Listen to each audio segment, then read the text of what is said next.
I was paying fuel, I was servicing my car, I was buying new tires, I was always having one responsibility or the other with my car. It was crazy.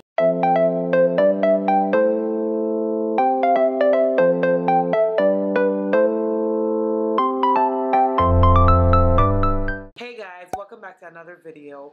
For today's topic, we're going straight into the details on financial advice for 18-year-olds and young adults. The things I wish I knew as an 18-year-old, as a teenager, starting off a business at a very young age, and what I've learned as a young adult undergoing this entrepreneurial journey. So I had a couple of viewers send me emails on how they were young and how they didn't have the right financial background in starting off that business. So I decided to set up this video educating everyone on the financial advice I wish I knew as an 18-year-old and what I know now as a young adult. Now, the first thing I would definitely tell you guys is learn how to budget. If some of you have seen my how to save video, I definitely spoke about how to save money, the tips and tricks that I use to save money, why I save money, and the budgeting template that I use to save money every month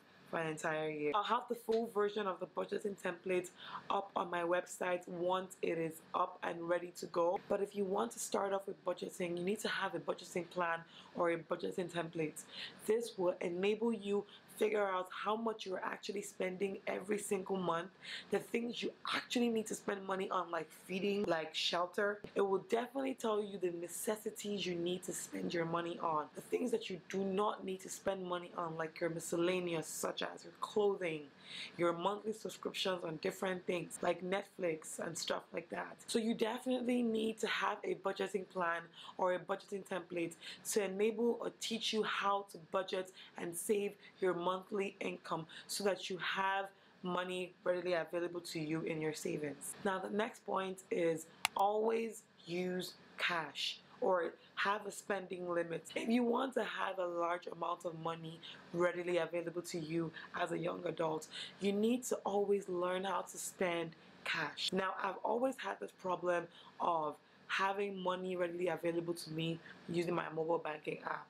Now, I found a very strategic way of not spending money when I don't need to. Having cash. Now, having physical cash and not your card or your mobile banking limits the amount of money you are actually going to spend when you're going out. So imagine you're having a girls' night, you're going out with your girls, and you have probably 10,000 or 15,000 naira you want to spend on a girls' night out. If you have the literal cash on you, you're not going to spend above 15,000 or 10,000 naira for that night. It's a very strategic way of saving money and making sure that you're not spending above your means. Now, the third point is to learn how to invest. I'm not going to go deep into investing and tell you the means of investing and how and what apps and what strategic methods you need to go into investing. But what I will tell you is you have YouTube, you have social media, you have a search engine called Google. I'm going to advise you to use these means to search and educate yourself on how to invest at this point. I'll advise you not to let this opportunity go on investing. The sooner you start to invest, the more you accrue over a long period of time. So I'll definitely tell you to make sure that you learn or educate yourself on how to invest right now. Now, the fourth point is to mind the company you keep. Now, this is a little secret that I give to friends and family when they're trying to make smart financial decisions. Mind the company you keep. If you know you have that friend that likes spending money frivolously or that likes going out, that likes partying, that makes sure that you are burning cash. Like literally, guys, you're literally putting money on the floor and setting it on fire. You need to cut off those kind of friends. I'm not saying you shouldn't hang out with them from time to time, but if you know this person calls you constantly or these group of people call you constantly to only spend money that you're trying to save, guys, let them go. Let those people be on the sidelines for now. You're trying to find the right company that will educate you and that will enable you to save money during your teens, you're in your early 20s, this is the right time for you to start making smart financial decisions. You need to know that whenever you're trying to make good friends, you're trying to find those kind of friends that have the same mindset as you do and know exactly what they want in their financial plan.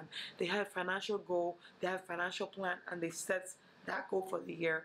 Follow those kinds of friends and make sure that those friends are the ones encouraging you and directing you on the right path to saving money. Now, the next point is to diversify your streams of income. What do I mean by this? I always believe in having multiple sources of income. Don't have one stream of income as what is feeding you on a daily basis. Look for strategic methods on how to diversify your income. I have several videos on my channel on several streams of income that you can go into as a young adult or as a teenager. So you need to diversify your income so that you're making smart financial decisions while you're still young. The next point is don't move out too early. I know once you get to your late teens or your early 20s, you're looking for your independence.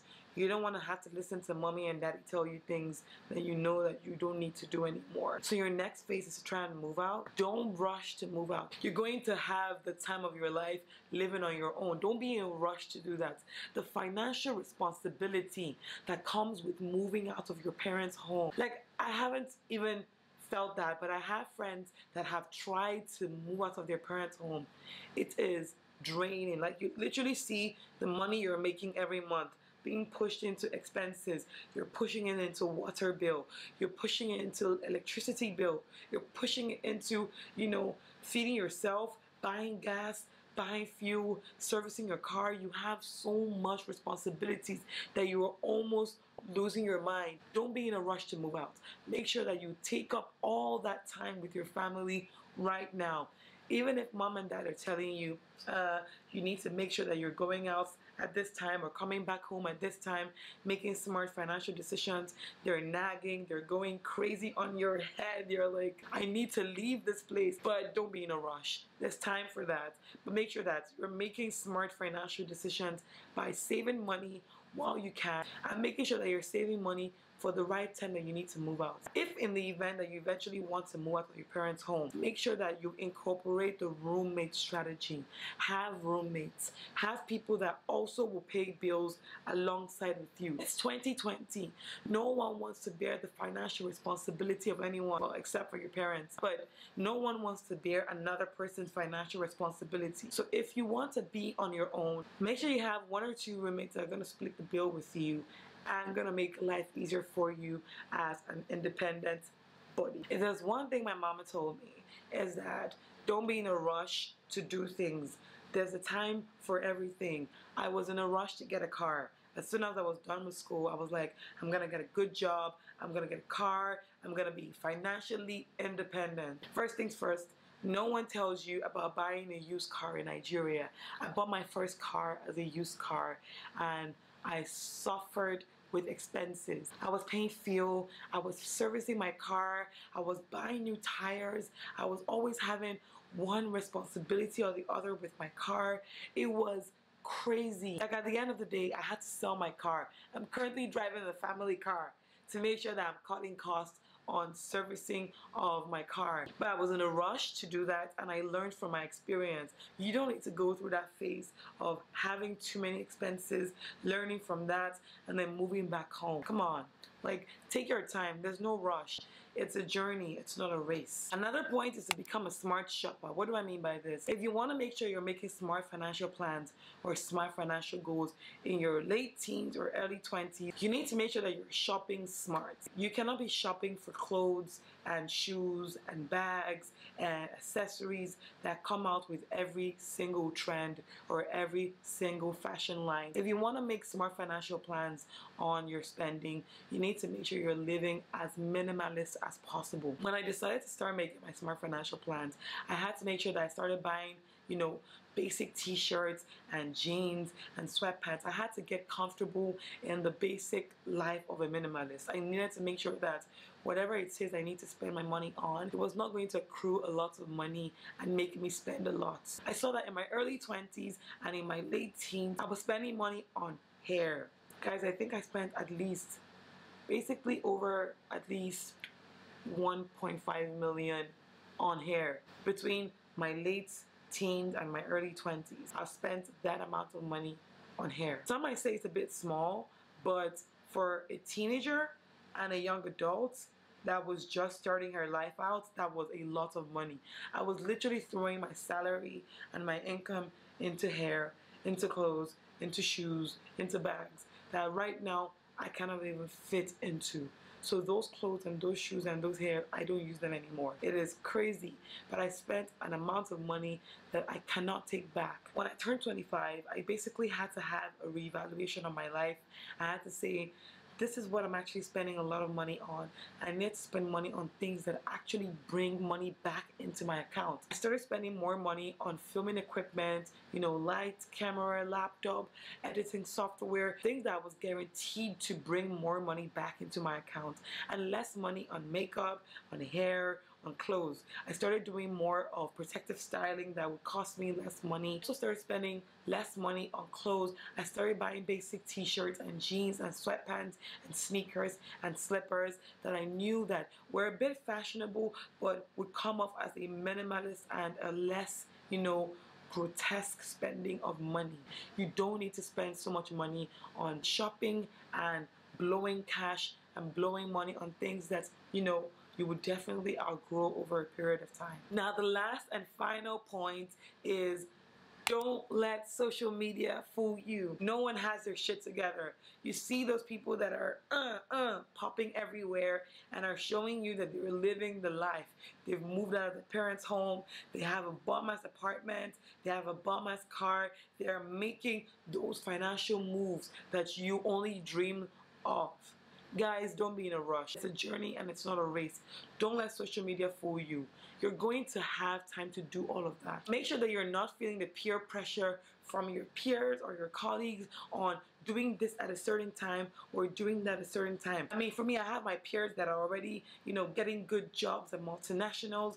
They're having their first car. They're moving into their first homes. They're getting married. Some of them are having kids. I'm like, you can't let social media tell you how to live your life. You can't let social media push you into financial debt.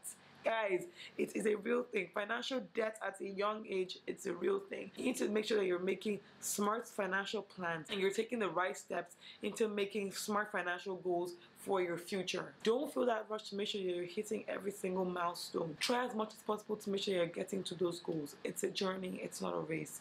You're definitely going to hit those goals as long as you have a financial plan that you're working with. Well, guys, I hope these points were very useful to you. If you feel like these points I've made to you are still not enough to highlight on those tips and tricks that are essential to the financial plan of a young adult, please leave a comment down below telling me what your ideas are, and I will definitely respond to those comments. Until then, please don't forget to subscribe, give this video a thumbs up, and keep watching. Bye, guys.